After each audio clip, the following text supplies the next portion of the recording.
మా కేఆర్ కథల ఖజానాకి స్వాగతం అండి. ఈరోజు మనం చెప్పుకోబోయే కథలోకి వెడదామా?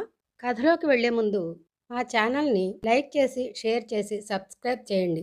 అలా చేస్తేనే కొత్తగా పెట్టిన మా ఛానల్ ముందుకెళ్తుంది. అది మీకు తెలుసు కదా.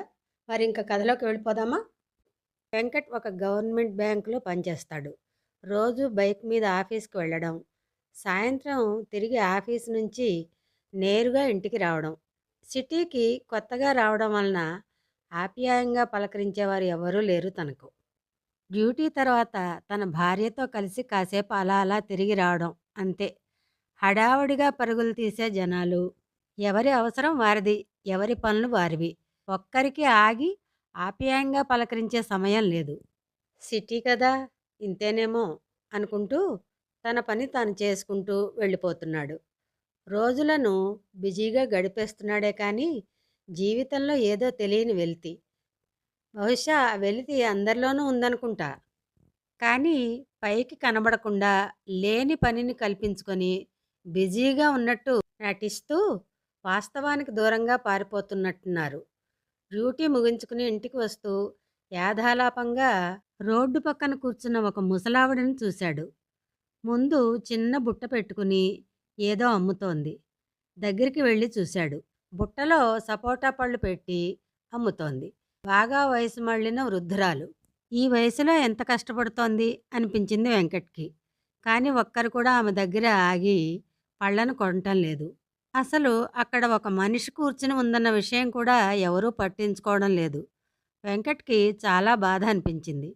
బండి ఒక పక్కకు ఆపి ఆమె దగ్గరికి వెళ్ళాడు వెంకట్. ఎలా అమ్మా, సపోటాలు కిలో ఎలా ఇస్తున్నావు అని అడిగాడు. ఆమె రేటు చెప్పింది. సరే, ఒక కిలో ఇవ్వమ్మా అని అన్నాడు.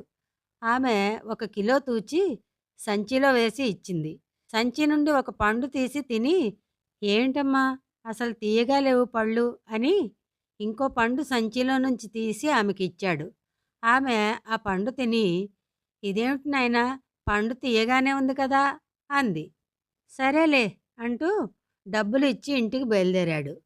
ఆ రోజు మొదలు ప్రతిరోజు ఆమె దగ్గర ఆగడం, కిలో సపోటాలు కొనడం, సంచిలో నుండి ఒక పండు తీసుకుని తీయగా లేదు అని చెప్పడం, కావాలంటే నువ్వు చూడు అని ఆమెకు ఒక పండు ఇవ్వడం, ఆమె తిని బాగుంది కదా అంటే డబ్బులు ఇచ్చి ఇంటికి వెళ్ళడం.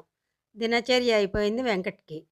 ఒకరోజు తన భార్యతో కలిసి వెళుతూ ఆగాడు. ఆమె దగ్గర ఎప్పట్లాగే కిలో పళ్ళు తీసుకున్నాడు. సంచి నుండి ఒక పండు తీసుకొని తిని, పళ్ళు తీయగా లేవని చెప్పి తన సంచిలో నుండి ఒక పండు తీసి ఆమెకి ఇచ్చాడు. ఆమె పండు తిని, తీయగానే ఉన్నాయి కదా నాయనా అని చెప్పగానే డబ్బులు ఇచ్చి బయలుదేరాడు. ఇదంతా చూసిన వెంకట్ భార్యకి కోపం వచ్చింది. ఇంటికి వెళ్ళాక, రోజు నువ్వు తీసుకుని వచ్చే పళ్ళు చాలా తీయగా ఉంటాయి, ఎందుకని ఆవిడకి అబద్ధం చెప్పి బాధ పెట్టావు?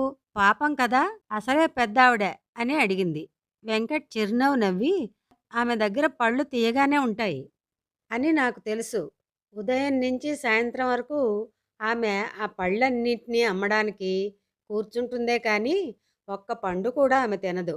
అలా అని నేను కొన్న పండ్లు ఆమెకు తినడానికి ఇస్తే ఆమె తీసుకోకపోవచ్చు. అందుకే అలా అబద్ధం చెప్పి రోజు ఆమె తినడానికి ఒక పండు ఇస్తున్నా అని అసలు విషయం చెప్పాడు వెంకట్.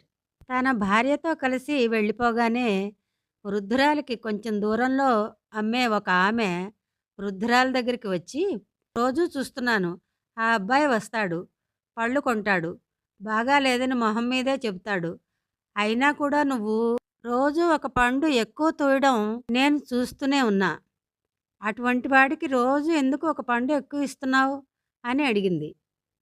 ఆ వృద్ధురాలు చిన్నగా నవ్వి చెప్పింది, పిచ్చిదానా, నేను తీసుకుని వచ్చే పళ్ళన్నీ తీయగానే ఉంటాయని నాకు తెలుసు, అయినా తీయగా లేవని అబద్ధం చెప్పి కావాలనే రోజు ఒక పండు నా చేత తినిపిస్తున్నాడు. ఆ అబ్బాయి చూపిస్తున్న ప్రేమకు, ఆప్యాయతకు తెలియకుండానే ఒక పండు దానంతట అదే ఎక్కువ తూగుతోంది అని అంది. నిజంగా ఇలాంటి చిన్న చిన్న విషయాల్లో ఎంతో ఆనందం దాగి ఉంటుంది కదా. అన్ని ఆనందాలను డబ్బుతో కొనలేం. ఎదుటివారి పట్ల ప్రేమ, ఆప్యాయతలే జీవితంలో నిజమైన తీయదనాన్ని నింపగలవు. మనిషికి ఉండవలసిన ఉదార స్వభావం కనుమరుగైపోతోంది. ఇవ్వడంలో ఉన్న ఆనందం తీసుకోవడంలో దొరకదు. ఆనందం పెంచితే పెరుగుతుందే కానీ తగ్గదు. అన్నీ ఉన్నా కూడా ఈ రోజుల్లో ఆప్యాయంగా పలకరించేవారు లేకుండా పోతున్నారు. ఆప్యాయంగా పలకరించడానికి ఎదుటివారితో మనకు బంధుత్వమే ఉండవలసిన అవసరం లేదు. అదండి కథ. చాలా చిన్న కథ. ఆప్యాయత, ప్రేమ, మానవత్వం విలువల్ని చక్కగా చెప్పిన చిన్న కథ. రేపు మరొక కథతో మళ్ళీ కలుద్దాం.